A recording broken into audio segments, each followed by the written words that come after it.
what I've noticed in my life and in many of my ASB brethren is basically that when we really find a topic that we're very interested in, a special interest and so forth, then we'll just go way out with that and become very, very intelligent in that. And somebody who wants to speak on that topic who hasn't done as much would really make us crazy and drive us nuts.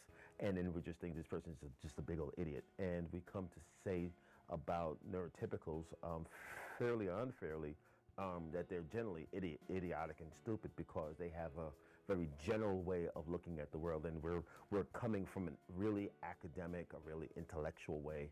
We're the ultimate nerds.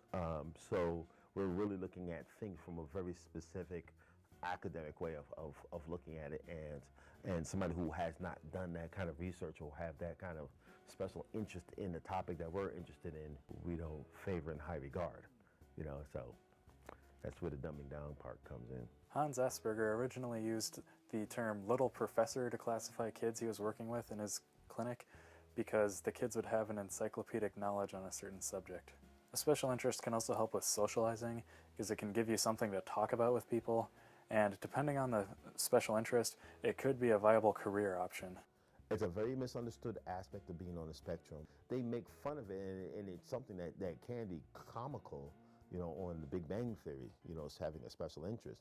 I was encountered by a person such as yourself who was working on a school project and wanted to finish up research on special interest in person on the spectrum, and did a questionnaire with me, interviewed me about that, and told me halfway into the interaction with me that her research demonstrated to her that special interest is akin to obsession.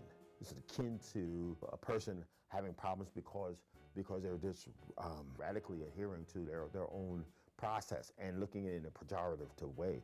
And I stopped her in her tracks and said, no, special interests are coping mechanisms. Because if your mind is going from moment to moment to moment to moment, conceiving of ideas and thoughts, it's just boom, boom, boom, it doesn't shut off until you're just dog-tired. And a lot of us stay up late at night until we just dog-tired and fall asleep.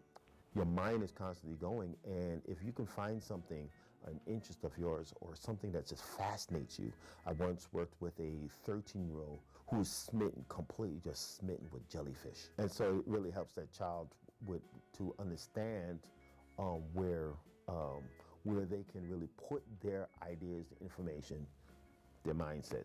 And it helps them to cope with having a mind that's constantly searching for something to think about. Luke Jackson humorously says, when is an obsession not an obsession?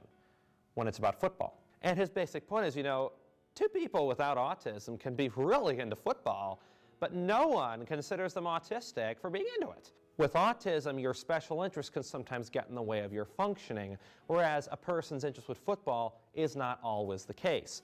Also, there happens to be in our society a demarcation between appropriate special interests and inappropriate special interests. For example, we consider it appropriate for a group of preteen girls to gawk over Justin Bieber, but an old man in his 80s gawking over Justin Bieber would be thought of as weird. And I think we need to teach people with autism, if you have a special interest, it's not bad. You just need to find the right place to discuss it and with the people that will value you for it. Because everybody is going to judge you the way they will, and that's okay.